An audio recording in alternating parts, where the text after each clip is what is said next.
अब हम स्टार्ट करेंगे क्लास 9th का चैप्टर 2 पॉलिनोमियल्स। पॉलिनोमियल्स में सबसे पहले हम समझेंगे कि पॉलिनोमियल्स होते क्या हैं। जैसे कि पहले हम 7th 8th स्टैंडर्ड में हम अलजेब्रा करते आए हैं, उसमें हमने क्या सीखा था कि जो अगर हमें किसी चीज़ को किसी की फिक्स्ड वैल्यू नहीं पता, हम उसे एक वेरिएबल के से रिप्रेजेंट कर देते हैं, जैसे एक्स वाई जेड और कुछ भी। ठीक है। अगर हम उसे किसी नंबर से मल्टीप्लाई करें, कोई भी नंबर है हमारे पास में एक्स हमने ले लिया और वो किसी क्वांटिटी को रिप्रेजेंट कर रहा है जो कि जिसमें हम कोई भी वैल्यू पुट करें तो वो उसकी वैल्यू एक्वायर कर लेगा। ठीक है। फॉर एग्जांपल अगर मैं इसमें x is equal to 1 put कर दूं तो ये x इज इक्वल टू 1 की वैल्यू देगा और के अकॉर्डिंग वैल्यू देगा। और मान लो मैंने इसे 4x बना दिया और मैं इसमें x is equal to 1 put करती हूँ तो मुझे क्या मिलेगा, 4 इंटू में 1 इज इक्वल टू 4। लेकिन अगर मैं इसमें x is equal to 2 put करती हूँ तो मुझे क्या मिलेगा, 4 इंटू में 2 इज इक्वल टू 8। ठीक है। इस तरीके से इनकी वैल्यू वेरिएट होती रहती है, इसीलिए इसे वेरिएबल कहा जाता है। एक्स वाई जेड कोई भी अल्फ़ाबेट हम इसमें यूज़ कर सकते हैं और इसको रिप्रेजेंट करने के लिए। ठीक है। इनकी इक्वेशन बनाना, एडिशन सब्ट्रैक्शन आपने पहले भी किया है। अब हम करेंगे पॉलिनोमियल्स। पॉलिनोमियल्स में क्या है कि आप जब आप वेरिएबल्स को यूज़ करके उसमें कुछ एप्लीकेशन लगाकर, जैसे मल्टीप्लिकेशन, डिवीजन या सब्ट्रैक्शन, एडिशन आप इसमें करते हो तो आपके पास कुछ जो फॉर्म क्रिएट होती है वो आप उसे पॉलिनोमियल का नाम दे सकते हो। ठीक है। जैसे फॉर एग्जांपल एक स्क्वायर है, इस स्क्वायर का हमें नहीं पता साइड क्या है, हमने अज्यूम किया इसका साइड x है। अगर स्क्वायर है तो उसकी सारी साइड्स इक्वल होंगी, लेंथ ब्रेड्थ सब इक्वल होगा। अगर मुझे ये पता है कि लेंथ और ब्रेड्थ इसकी x सेंटीमीटर या मीटर कोई भी यूनिट है और फिर मैं इसका एरिया फाइंड आउट करूं तो इसका एरिया क्या हो जाएगा, x into x, that is x square. ठीक है। तो ये हो गई। इसी तरीके से और भी बहुत सारे जो प्रॉब्लम्स हैं उनको सॉल्व करने के लिए हम इस तरीके से वेरिएबल्स का यूज़ करते हैं। तो जब कोई भी वेरिएबल इसमें मैं इस फॉर्म में लिखूं, अगर ये है केवल इस फॉर्म में है तो हम इसे क्या कहेंगे, हम इसे मोनोमियल कहेंगे। ठीक है। अगर इसमें दो टर्म्स का इस्तेमाल हो रहा है, एक्स स्क्वायर प्लस साथ में कोई और भी टर्म मैंने लगा दी, फॉर एग्जाम्पल मैंने 3x लगा दिया, तो ये क्या बन गया, इसमें दो टर्म्स आ गई तो दो टर्म्स के लिए यहाँ पर बायनोमियल हो जाएगा। बाय मीन्स टू और ये हो जाएगा बायनोमियल। ठीक है। सिमिलरली अगर मैं इसमें एक और टर्म जोड़ दूँ, मान लो मैंने 4 जोड़ दिया तो ये क्या बन जाएगा, मैं एडिशन करूँ या सब्ट्रैक्शन करूँ, एक और टर्म इसमें आ गई तो ये बन गया आपका ट्रायनोमियल। ठीक है। तो ये था मोनोमियल, फिर दो मिलने से क्या बन गया, वो बन गया बायनोमियल, और फिर 3 बनने से क्या बन गया, ट्रायनोमियल, और इसी तरह से बढ़ता ही जाएगा। और हम एक जनरल वे में उसे हम पॉलिनोमियल कहते हैं। पॉलिनोमियल मतलब बहुत सारे जिसमें कि टर्म्स आते हैं, इसकी हर एक पार्ट जो है ना, ये इसे हम टर्म कहते हैं। ठीक है। जो हर पार्ट है इसका, इसे अलग अलग टर्म कहते हैं। इसमें 3 टर्म्स यूज़ हुई हैं इस पॉलिनोमियल में, और इसका जो है ना, ये जो पूरा पॉलिनोमियल है ये हमारा ट्राई पॉलिनोमियल है क्योंकि इसमें 3 टर्म्स आ रही हैं। ठीक है। अब ये तो बात हो गई कि ये पॉलिनोमियल है, बायनोमियल है या क्या है ये वो पता करने की। अब बात है डिग्री की। डिग्री क्या होती है, पहले कोफिशिएंट की। कोफिशिएंट क्या होता है, एक्स या फिर एक्स स्क्वायर, यानी कि जहाँ पर भी वेरिएबल आ रहा है उस वेरिएबल के साथ अगर हम एक कांस्टेंट को मल्टीप्लाई कर रहे हैं तो वो जो कांस्टेंट इसके साथ मल्टीप्लाइड है उसे हम कोफिशिएंट कहेंगे। यहाँ पर देखो, मान लो मैंने लिखा x square plus 4x plus 5। ठीक है। इसमें जो कोफिशिएंट मैंने लिखा 2x square plus 4x plus 5, तो ये 2 और ये 4, ये दोनों क्या है, ये x के साथ मल्टीप्लाइड है। इन दोनों को हम क्या कहते हैं, कोफिशिएंट। कोफिशिएंट कहते हैं इन्हें। ये दोनों क्या हैं, ये x स्क्वायर का कोफिशिएंट है 2 और x का कोफिशिएंट है 4, यानी कि इन दोनों का नाम कोफिशिएंट है। जब हम कहें कि x का कोफिशिएंट क्या है तो इसका मतलब x के आगे क्या नंबर, क्या कांस्टेंट टर्म मल्टीप्लाइड है वो उसका कोफिशिएंट हुआ। ठीक है। इसी तरह से अगर मैंने पूछा एक्स स्क्वायर का कोफिशिएंट क्या है तो उसके आगे कौन सी टर्म मल्टीप्लाइड है वो उसका कोफिशिएंट हो जाएगा। तो यहाँ पर एक्स स्क्वायर का कोफिशिएंट क्या है, 2 है, और x का कोफिशिएंट क्या है, 4 है।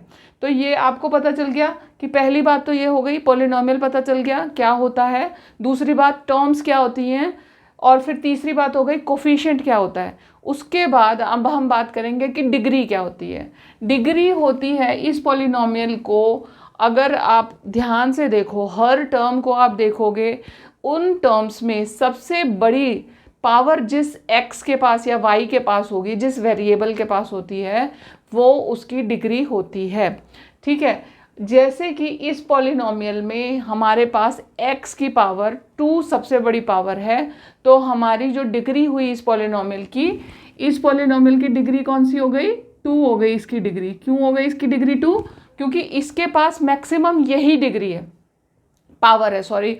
ठीक है, तो या अगर मैंने लिखा x raise to power 3 plus x raise to 4 x raise to power 5 plus 9x, मेरे पास में एक पॉलिनोमियल ये है, तो इसमें देखो इसके पास 3 है, इसके पास 5 है और इसके पास 1 है, तो मेरे पास मैक्सिमम डिग्री कौन सी है? 5 है, तो मैं इसे इसकी डिग्री कहूँगी। मैक्सिमम पावर जो होगी वो डिग्री हो जाएगी पॉलिनोमियल की। सिमिलरली वैसे नॉर्मली जब हम पॉलिनोमियल लिखते हैं तो जो पावर्स होती हैं वो डिसेंडिंग ऑर्डर में अरेंज्ड होती है। जैसे कि ये पॉलिनोमियल है, हम इसे इस तरीके से लिखते हैं, ये एक डिसेंडिंग ऑर्डर में अरेंज्ड होगी। ठीक है, अब देखो इसमें हमें सबसे पहले पहला टर्म देखते ही पता लग जाता है कि ये हमारी डिग्री कौन सी होगी। तो सबको ये बात क्लियर हो गई कि डिग्री क्या है, कोफिशिएंट क्या है। कोफिशिएंट है x के साथ मल्टीप्लाइड जो नंबर होता है, कांस्टेंट जो नंबर होता है। और डिग्री क्या होती है? जो डिग्री पॉलिनोमियल की सारी टर्म्स को ऑब्जर्व करने पर हमें जो सबसे ज़्यादा पावर x की मिलेगी या y की या वेरिएबल की पावर जो भी मिलेगी, वो उसकी डिग्री होती है। तो ये सब चीज़ें आपको क्लियर हो गई। डिग्री क्या होती है, कोफिशिएंट क्या होता है, कोफिशिएंट ये होता है, डिग्री ये होती है, टर्म्स ये होती है। ठीक है, अब इसके बाद बात करते हैं हम कांस्टेंट पॉलिनोमियल की। कांस्टेंट पॉलिनोमियल क्या होता है? कांस्टेंट नाम से ही पता चल जाता है कि इसमें जो नंबर है उसमें वेरिएबल नहीं है। वेरिएबल का मतलब तो होता है कि उसमें वैल्यू वेरिएट करती है, चेंज होती रहती है अकॉर्डिंगली। जैसे हम उसमें पुट करेंगे वैल्यू, हमारा आंसर उसी के अकॉर्डिंग आ जाएगा। लेकिन कांस्टेंट का मतलब क्या होता है कि वो टर्म चेंज नहीं होगी, वो जैसी है वैसी ही रहेगी। तो इसका मतलब कांस्टेंट कौन से पॉलिनोमियल्स होते हैं? जिनमें x का यूज़ या वेरिएबल का यूज़ नहीं होता।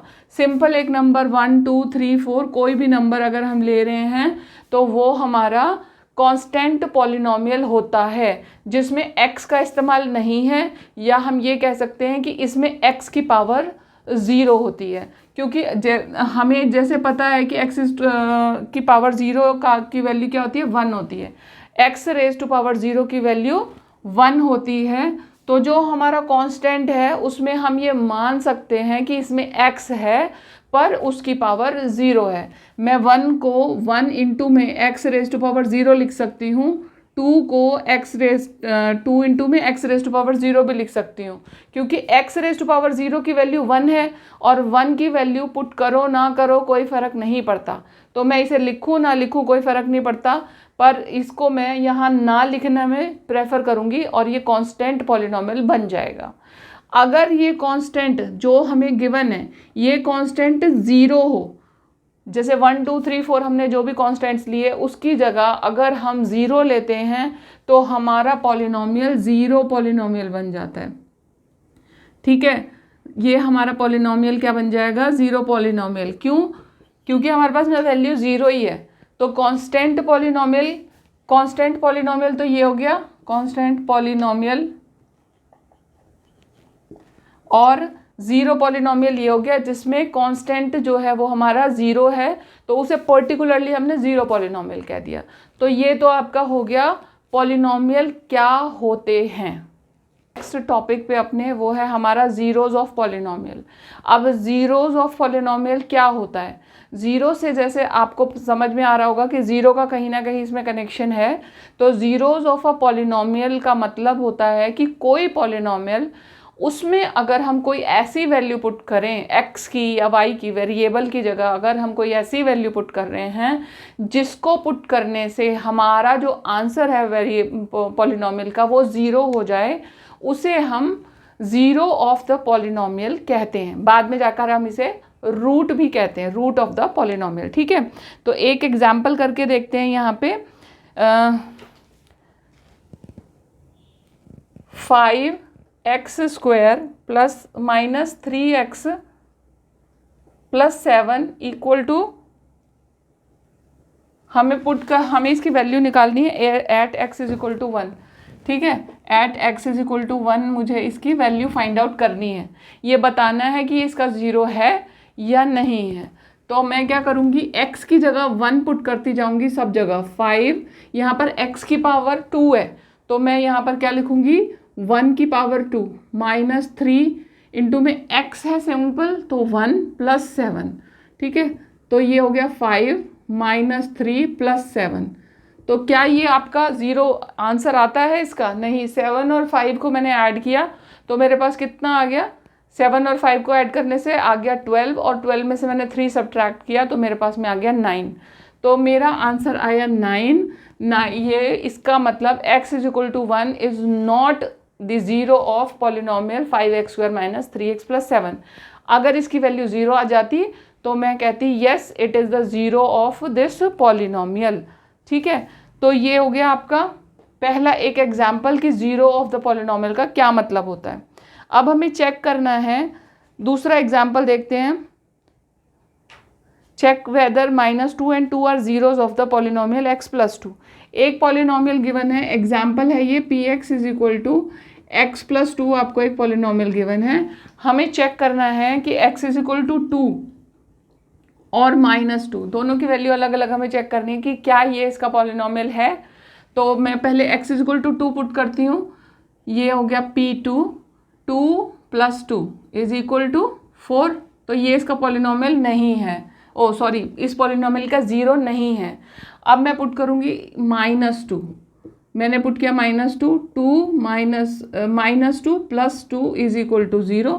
यस, ये इसका पॉलिनोमियल का 0 है। x is equal to -2 is the 0 of polynomial x plus 2। तो ये तो बात क्लियर हो गई कि जीरोस क्या होते हैं।